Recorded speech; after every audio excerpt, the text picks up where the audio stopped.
Hoje nós vamos falar um pouquinho da evolução da dogmática penal sobre os sistemas penais, o sistema naturalista, neocantista, finalista e funcionalista.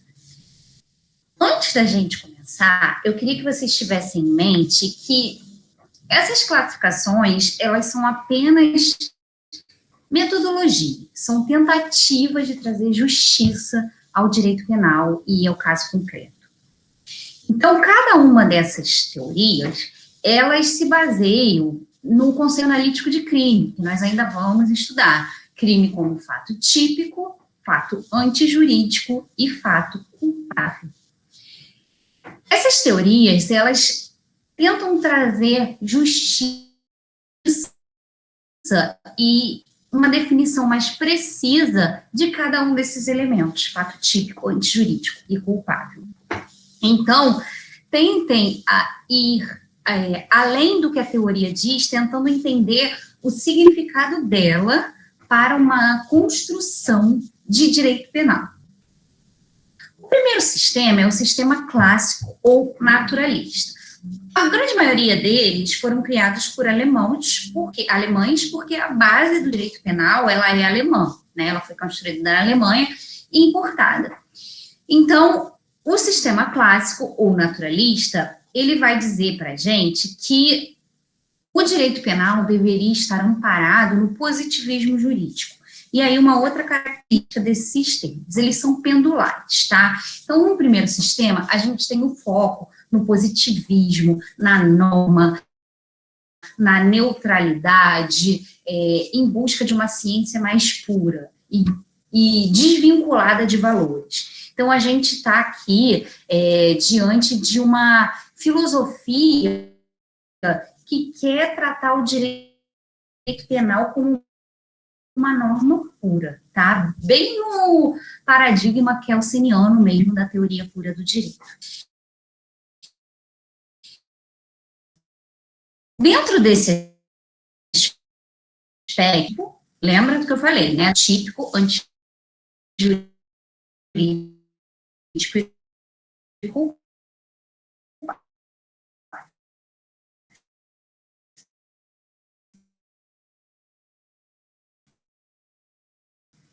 Neoclássica ou neocantista, essas duas teorias são chamadas de teorias causalistas, por algumas razões. A primeira delas é isso que eu acabei de falar, tudo de objetivo mora no tipo, tudo de subjetivo mora na culpabilidade. Além disso, para essa primeira teoria, e também para a segunda, a gente tem o comportamento criminoso como uma ação humana que causa modificação no mundo exterior. Então, qualquer ação humana que gere uma modificação, ela é uma ação típica. Claro que se essa modificação que for gerada for um crime. Mas o que eu quero dizer com isso? Se a gente pegar um exemplo bem básico, uma mãe que engravida, dá à luz a um filho, e esse filho, anos depois, vem a cometer um delito. Essa mãe, dentro desse conceito, desse primeiro conceito aqui do sistema clássico, ela cometeu um fato típico. Por quê? Porque ela foi a primeira a cometer uma conduta que ensejou uma modificação no mundo exterior.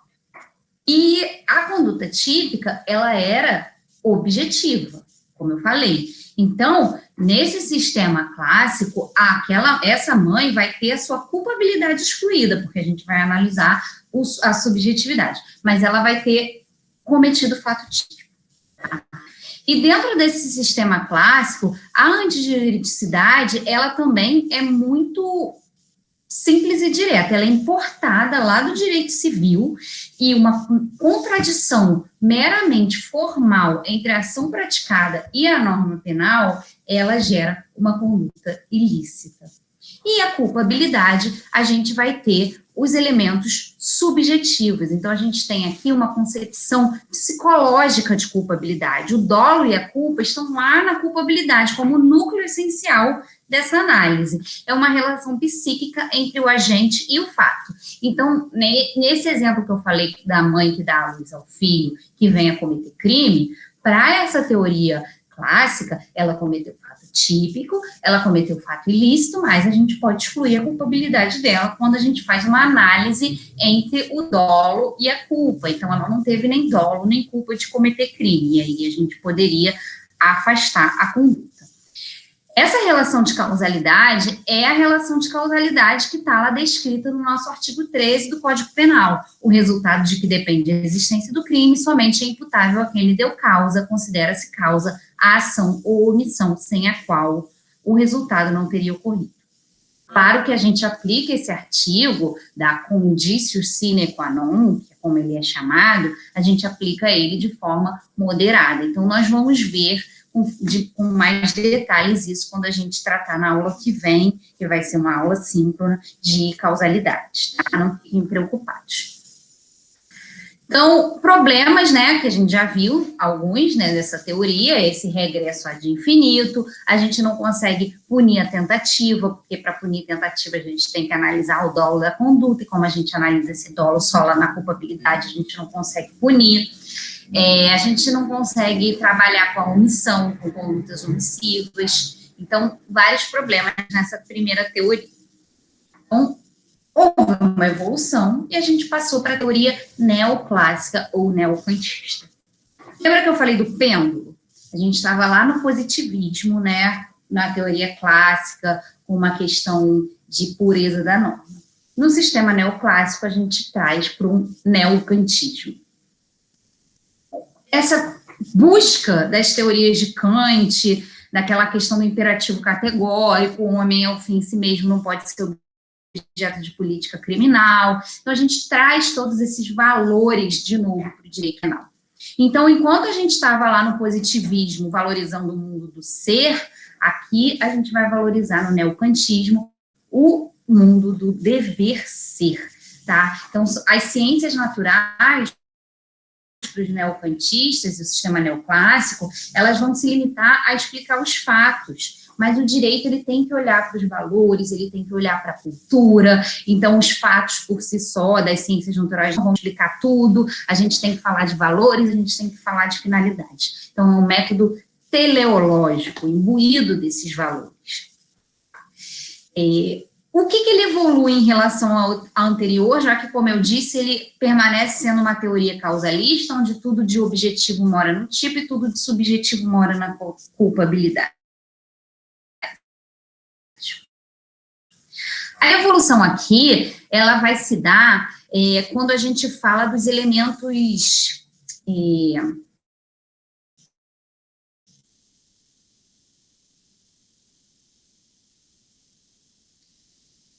do dolo híbrido.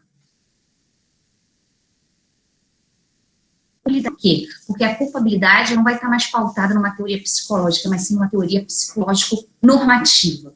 A gente vai continuar considerando o fato típico como que inclui somente questões objetivas.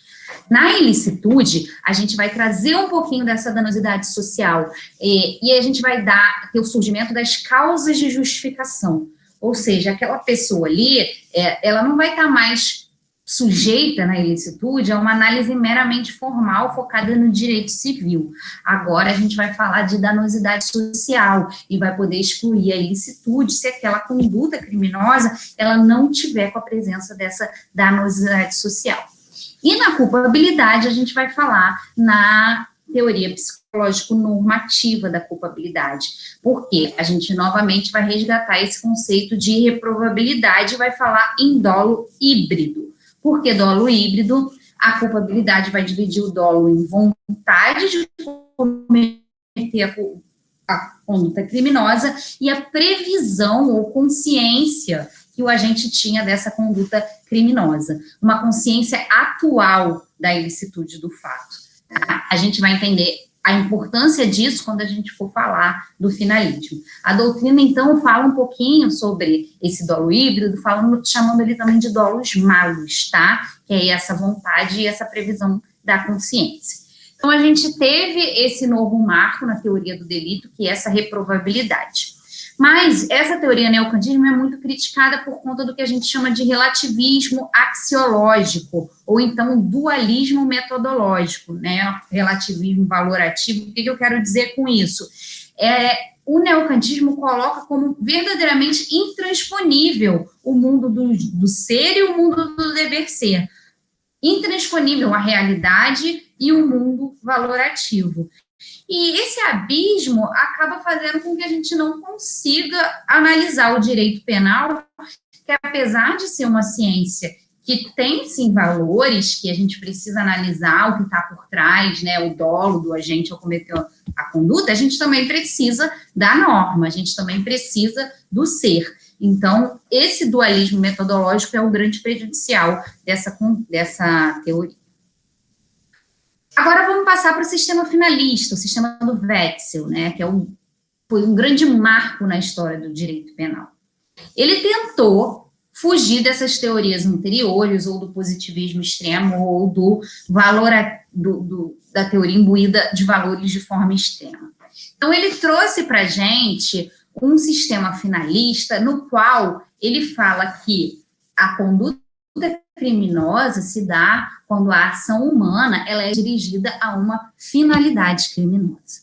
A gente tem um verdadeiro marco porque a gente deixa para trás as teorias causalistas e agora tudo de subjetivo passa a morar no tipo e tudo de objetivo na culpabilidade. Então, a gente permanece com esse conceito analítico de crime, fato típico, antijurídico e culpável, só que agora a gente tem os elementos subjetivos no tipo e os elementos objetivos na culpabilidade. Então, a teoria finalista, ela é adotada até hoje. Alguns adotam o funcionalismo, como a gente vai ver, mas a gente permanece tendo os elementos subjetivos aqui no tipo e os elementos subjetivos aqui na culpabilidade. Ele traz, o Wetzel, o que ele chama de estruturas lógico-reais para falar do tipo. É um conceito, segundo ele, um conceito pré-jurídico, em que ele tenta unir essa questão do neocantismo com a teoria clássica, né, positivista. Nesse conceito pré-jurídico de estruturas lógico-reais, ele diz que a ação humana ela é criminosa quando ela tem uma natureza finalista, ou seja, ela é dirigida a uma finalidade criminosa, e também temos o livre-arbítrio lá na culpabilidade. Então, essa seria a estrutura pré-jurídica dele, as estruturas lógico-reais que deveriam estar contidas no tipo. Essa teoria dele não rompe em absoluto com o causalismo, porque esse tipo do Wetzel no finalismo, ele é duplo. É um tipo objetivo e é um tipo subjetivo. O tipo objetivo é o causalismo que permanece ali, tá? É a causação do resultado no mundo exterior. Mas a conduta finalista, dirigida a uma finalidade, é o dolo e a culpa. E isso permanece, passa a ser analisado na tipicidade. Então, naquele exemplo lá da mãe que teve um filho que depois veio a cometer um crime, a gente está diante de uma conduta objetivamente típica, mas não subjetivamente típica. Objetivamente típica porque aquela conduta é que gerou o resultado, mas não subjetivamente típica porque a mãe não agiu nem com dolo, nem com culpa. E nesse sentido, a gente já exclui a tipicidade dessa mãe. Então, a partir do finalismo, apesar de um resquício das teorias causalistas, por conta da tipicidade objetiva, a gente vai ter a exclusão da tipicidade subjetiva dessa mãe. E não vai precisar chegar lá na culpabilidade para excluir a conduta criminosa dela, tá? A ilicitude, na teoria do finalismo, a gente analisa, aqui a gente fala muito em desvalor da ação e desvalor do resultado, quando a gente fala de finalismo. Na ilicitude, a gente vai ter um atuar do sujeito em desconformidade com a norma jurídica, e esse atuar em desconformidade, ele pode estar sujeito a causas de exclusão da ilicitude, que nós vamos ver. estado de necessidade, legítima defesa, estrito cumprimento do dever legal e exercício regular de direito.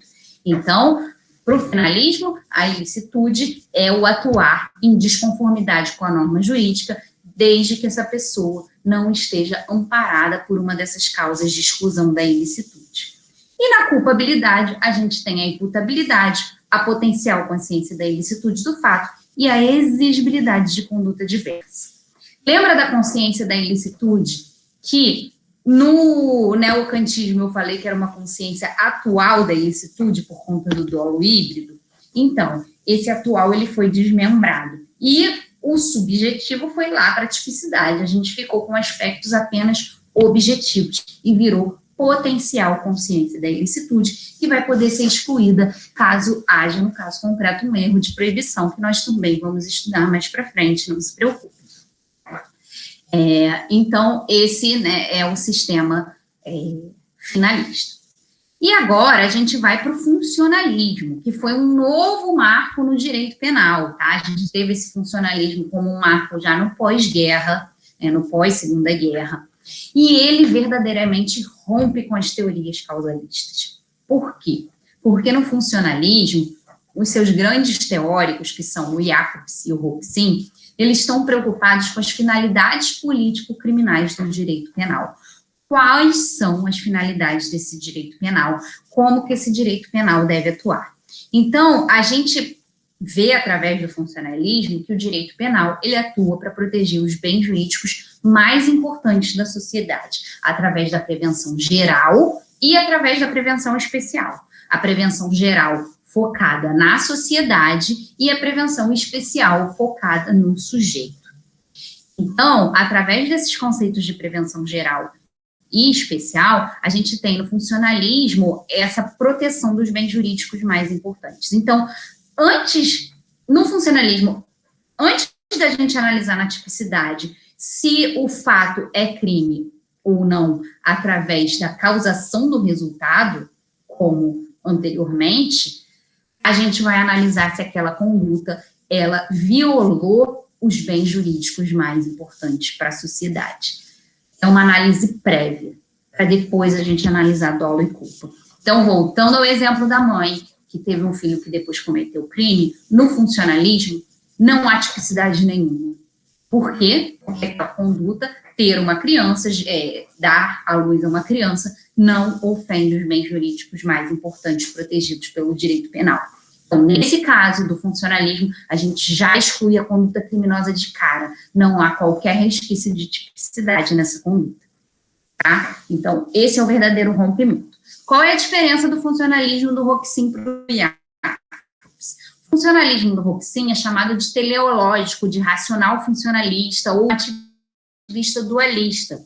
Lembra que a gente estava falando do pêndulo? Que a gente tem o positivismo na teoria clássica, depois a gente tem os valores, o neocantismo na teoria neoclássica, depois a gente tem uma tentativa de equilíbrio entre esses dois, e aqui a gente tem com o Roxin um retorno a esses valores. Só que ele vai tentar romper com aquele normativismo, com aquele paradigma do neocantismo, que não conseguia unir o ser com o dever ser. Lembra que eu falei do relativismo metodológico? Aqui, o Roxin vai tentar unir isso, vai tentar unir o ser com os valores, através dessa teoria do funcionalismo penal. É um funcionalismo teleológico, porque ele está cheio desses valores, da dignidade da pessoa humana, por isso que eu falei do pós-guerra, né? Essas constituições como a brasileira, que tem a dignidade da pessoa humana como seu vetor axiológico, que irradia para o restante do ordenamento jurídico. Então, o Roxin, ele vai falar que a gente tem no funcionalismo a função do direito penal preventivo geral e especial, mas essa função, ela não pode estar acima da dignidade humana, a gente não pode ofender a dignidade humana, ofender esses valores que subsidiam o sistema. Essa é a questão da teoria do Roxin. Diferente do Jacobs, que tem um funcionalismo sistêmico, radical. O Jacobs se fundamenta na teoria dos sistemas de Luhmann, né? Para Luhmann, todos os os sistemas sociais, eles são tipo um novelo de lã. Eles têm várias conexões entre si, mas eles são fechadinhos. Cada sistema social tem os seus próprios códigos. Então, o sistema penal seria um sistema único, com os seus próprios códigos. Por que ele se baseia nessa teoria de Luhmann? Para o Jacobs, qualquer violação à norma já é uma violação ao sistema penal. Então, independente dessa violação da norma ter causado um dano social, se violou a norma, violou o sistema e deve haver punição. O Jacobs não cogita a aplicação de um princípio da insignificância. Para ele, isso não é possível. Se foi violada a norma, foi violado o sistema. E para proteger o sistema, a gente deve punir aquela conduta. Então, por isso que a teoria do Jacobs é chamada de radical. Daí a gente tem o direito penal do inimigo, que foi uma teoria criada por ele também, baseada nesse funcionalismo. O grande legado do funcionalismo, como a gente vai ver na aula que vem, é a criação da teoria da imputação objetiva. Mas a gente vai ver isso com calma na aula que vem. Um outro conceito de tipicidade é a tipicidade conglobante do Zaffaroni. Para o Zaffaroni, não há essa divisão entre tipicidade e ilicitude. Para ele, não existe como um ordenamento jurídico considerar uma conduta típica, mas excluir a ilicitude dela. É uma tipicidade conglobante porque ele analisa de forma global o ordenamento, de forma conglobada. Então, para ele, se o Estado permite uma conduta, ele não pode punir, ele não pode considerar típica. Então, se ele permite que a pessoa cometa uma lesão corporal por conta de um estado de necessidade, aquela conduta, ela não pode ser considerada típica. Ele analisa meio que em conjunto a tipicidade com a ilicitude. Esse é o conceito de tipicidade conglobante do Zaffaroni. Ele também tem um funcionalismo, chama funcionalismo redutor. Para ele, o objetivo do direito penal é reduzir danos, protegendo a parcela mais vulnerável da população. Aí ele fala da teoria agnóstica da pena, que nós já vimos na aula passada. Então, ele diz que a gente deve pegar essas teorias de direito penal que a gente importa, especialmente da Alemanha, trazer aqui para a América Latina e tentar reduzir danos, adaptando essa teoria às peculiaridades da cultura e da realidade local. Então, esse é o funcionalismo redutor de danos do Zaffaroni, tá? E para finalizar a aula, eu vou trazer para vocês, deixa eu ver se eu acho, se eu não achar aqui no meu computador, eu mostro a aula que vem. Um sistema que eu fiz para entender melhor, para a gente tentar entender melhor como que funcionam esses dois sistemas. Aqui eu achei. Vou abrir aqui para vocês e vou dividir a tela, tá? Então, vamos lá.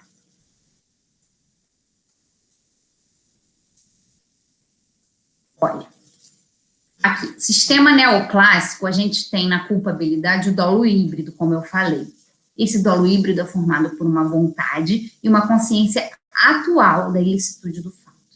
Quando a gente passa para o finalismo, esse dolo híbrido vem aqui para um dolo natural. E a gente passa a ter tudo disso. Aqui no neoclássico, a gente tem a objetividade no tipo e a subjetividade na culpabilidade.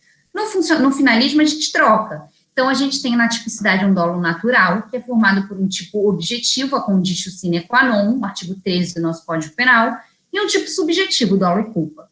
E a culpabilidade, ela é formada por um dolo normativo, que é a potencial consciência da ilicitude do fato. De atual, essa consciência virou, no sistema finalista, uma potencial consciência da ilicitude do fato.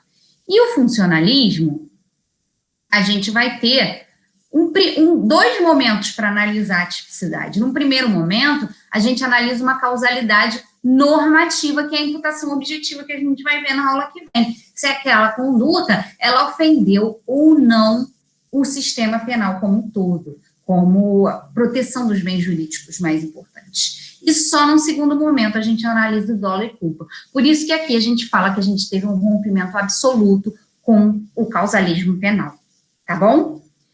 Então foi isso, gente. Qualquer dúvida, estou à disposição. Até a próxima aula. Tchau!